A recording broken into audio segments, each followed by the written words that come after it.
Hello friends, आज हम करने वाले हैं एक साइंस का सबसे इम्पोर्टेंट चैप्टर परमाणु की संरचना। और परमाणु की संरचना में पहला जो टॉपिक है वो है परमाणु।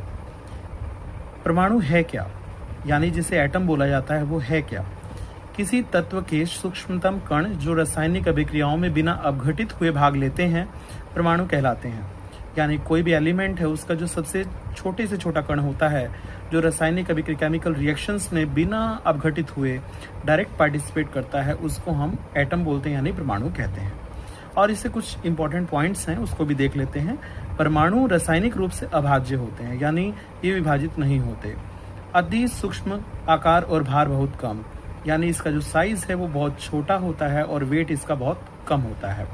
सबसे छोटा परमाणु हाइड्रोजन तत्व का है, यानी हाइड्रोजन एलिमेंट का जो एटम है वो सबसे ज़्यादा छोटा होता है। इसकी अगर एटम की रेडियस के बारे में बात करें तो 0.28 एंगस्ट्रॉम होता है। 0.28 एंगस्ट्रॉम, ये ध्यान रखिए, बहुत इंपॉर्टेंट पॉइंट है। अगर मैं हाइड्रोजन के अलावा अन्य जितने भी तत्व हैं उनकी परमाणु त्रिज्याओं की बात करूं, यानी एटॉमिक रेडियस की बात करूं, तो वो जो रेंज है 0.7 एंगस्ट्रॉम से 2.5 एंगस्ट्रॉम के बीच में होती है। ये ध्यान रखिएगा, एंगस्ट्रॉम जो है वो वैल्यू भी कई बार एग्जाम में पूछी जाती है। तो 1 एंगस्ट्रॉम जो है 10⁻⁻10 मीटर, अगर मीटर में एक्सप्रेस करेंगे 10⁻10 मीटर है। और अगर सेंटीमीटर में एक्सप्रेस करेंगे तो ऑब्वियस सी बात है कि 1 मीटर में 100 सेंटीमीटर होते हैं। तो उसके अनुसार हमारे पास जो -10 में पावर 2 जब ऐड हो जाएगी तो -8 सेंटीमीटर बन जाएगा। और पिकोमीटर में 100 पिकोमीटर, ये वैल्यू भी हम याद रख सकते हैं। इसके बाद है हाइड्रोजन परमाणु का द्रव्यमान लगभग 1.008 एटॉमिक मास यूनिट है, यानी AMU भी हम बोल सकते हैं। और ये वैल्यू याद रखिएगा, अक्सर हम किलोग्राम में एक्सप्रेस करते हैं, किलोग्राम में याद रखते हैं, एटॉमिक मास यूनिट में याद रखना ज़्यादा इम्पोर्टेंस नहीं देते। लेकिन एग्जाम में इसी को फ़ायदा उठाकर एग्जामिनर जो है एटॉमिक मास यूनिट में पूछ लेता है। तो इसको भी हमने याद रखना है कि हाइड्रोजन एटम का जो मास है, द्रव्यमान है, वो 1.008 एटॉमिक मास यूनिट है। और इसके अलावा जो अन्य एलिमेंट्स हैं उनके जो एटम्स होंगे उनका द्रव्यमान 2 से 260 एटॉमिक मास यूनिट के बीच में होता है। 19वीं शताब्दी के मध्य तक वैज्ञानिकों द्वारा परमाणु को अविभाज्य माना जाता था, यानी जो पहले माना जाता था कि इसको विभाजित नहीं किया जा सकता, लेकिन बाद में पता लगा जब रिसर्च सामने आई कि परमाणु जो है स्वयं अति सूक्ष्म कणों से बना है, यानी उसके अंदर बहुत सारे अपने आप में भी कुछ पार्टिकल्स होते हैं जिनको फंडामेंटल या एलिमेंट्री पार्टिकल्स के नाम से जाना गया। एलिमेंट्री पार्टिकल या फंडामेंटल पार्टिकल्स कौन से होते हैं? तो मोस्ट कॉमन हम जानते हैं इलेक्ट्रॉन, प्रोटॉन, न्यूट्रॉन के बारे में, जिसको हम स्थायी कण बोलते हैं। स्थायी कण मतलब जो परमानेंट हमें मिलते हैं, और एक स्टेबिलिटी के फॉर्म में भी हम कह सकते हैं स्टेबल पार्टिकल होते हैं। और ये अनस्टेबल पार्टिकल होते हैं। अनस्टेबल पार्टिकल्स में पॉजिट्रॉन है, न्यूट्रिनो है, एंटी न्यूट्रिनो है, मेसॉन है। तो अनस्टेबल पार्टिकल्स में पॉजिट्रॉन, न्यूट्रिनो और एंटी न्यूट्रिनो, मेसॉन, इन पार्टिकल्स का नाम आता है। और भी कुछ इम्पोर्टेंट कंसेप्ट हैं जो इसको हम एग्जामिनेशन पॉइंट ऑफ व्यू से देख सकते हैं। पॉजिट्रॉन की डिस्कवरी किसने? एंडरसन ने की थी 1932 में। और न्यूट्रिनो की डिस्कवरी जो है 1930 में प्रस्तावित हुआ था, पॉली साइंटिस्ट थे। लेकिन बाद में जो कोवान और रीन्स नाम के साइंटिस्ट ने 1956 में एक्सपेरिमेंटली इस पे वर्क किया था। तो दोनों नाम आपको याद रखने चाहिए। न्यूट्रिनो की डिस्कवरी जो है वो पॉली ने 1930 में स्टार्ट की थी, और इसके ऊपर जो एक्सपेरिमेंटली वर्क किया था वो कोवान एंड रीन्स ने किया था 1956 में। अच्छा, न्यूट्रिनो के जो एंटी पार्टिकल्स की मैं अगर बात करूं, एंटी पार्टिकल मतलब जो विपरीत उसके बिहेव करते हैं, तो एंटी न्यूट्रिनो पार्टिकल यानी एंटी पार्टिकल ऑफ न्यूट्रिनो, इसके बारे में हम डिटेल में भी जानेंगे। लेकिन अभी मैंने थोड़े से जो इंपॉर्टेंट पॉइंट्स हैं उसको साइड में यहाँ लिखा है, तो इसको आप जरूर याद रखें कि पॉजिट्रॉन की डिस्कवरी एंडरसन ने की थी, न्यूट्रिनो की डिस्कवरी पॉली, और बाद में जो एक्सपेरिमेंटली वर्क किया कोवान और रीन्स ने किया था। प्रमुख मूल कणों के अभिलक्षण क्या है, अब उसे देखते हैं। तो हमारे 3 जो मूल कण हैं, इलेक्ट्रॉन, प्रोटॉन, न्यूट्रॉन, इनके आवेश की बात की जाए तो इलेक्ट्रॉन पर आवेश नेगेटिव होता है, प्रोटॉन पर पॉजिटिव, और न्यूट्रॉन जो है न्यूट्रल होते हैं।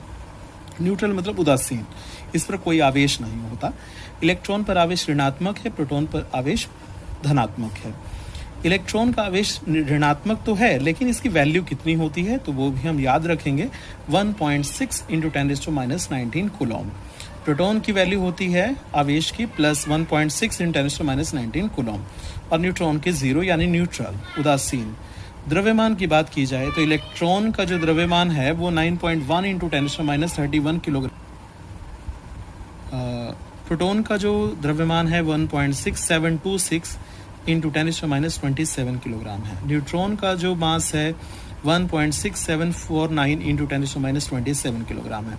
अब इन दोनों में अगर देखा जाए तो 2 डेसिमल प्लेस तक तो वैल्यू सेम है, तो हम ये जानते हैं कि और पढ़ा भी है कि प्रोटॉन और न्यूट्रॉन का जो मास है यानी द्रव्यमान है वो लगभग सेम होता है, लेकिन एग्जैक्ट वैल्यू जो है वो भी आपको ध्यान रखनी है।